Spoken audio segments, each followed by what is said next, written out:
دوستوں، چھوٹی الائچی کھا کر ہم بستری کرنے سے نفس کی ٹوپی پھولتی ہے۔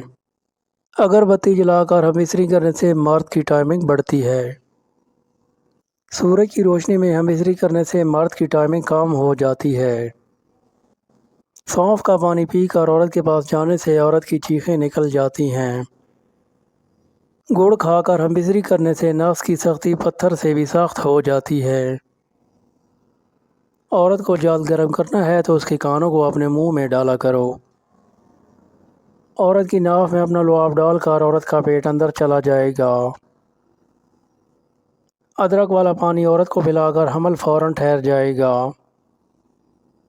عورت کی گردن پر انگوٹھا رکھ کر ہم بستری کرو، عورت جلدی فارغ ہو جائے گی۔ عورت کو گرم کپڑے پہنا کر ہم بستری کرو گے تو حمل پہلی ہی مرتبہ ٹھہر جائے گا۔ عورت کو املی والا پانی پلاؤ گے تو عورت دیر سے فارغ ہوگی۔ عورت کو گرم کھیر کھلا کر ہم بستری کرو گے تو زیادہ لطف آئے گا۔ ہاتھوں پر دیر تک مالش کر کے عورت کے پاس جاؤ، منی میں گاڑھا پن آ جائے گا۔ ہم بستری کے بعد عورت دائیں جانب سوئے تو بیٹا پیدا ہوگا۔ ہم بستری کے بعد عورت بائیں جانب سوئے تو بیٹی پیدا ہوگی۔ حاملہ عورت گوشت زیادہ کھائے تو بچہ سانبلا پیدا ہوگا۔ عورت کا لعاب اپنے منہ میں لینے سے شہوت میں اضافہ ہوتا ہے۔ پاؤں میں مہندی لگا کر ہم بستری کرنے سے نفس میں سختی کم نہیں ہوتی۔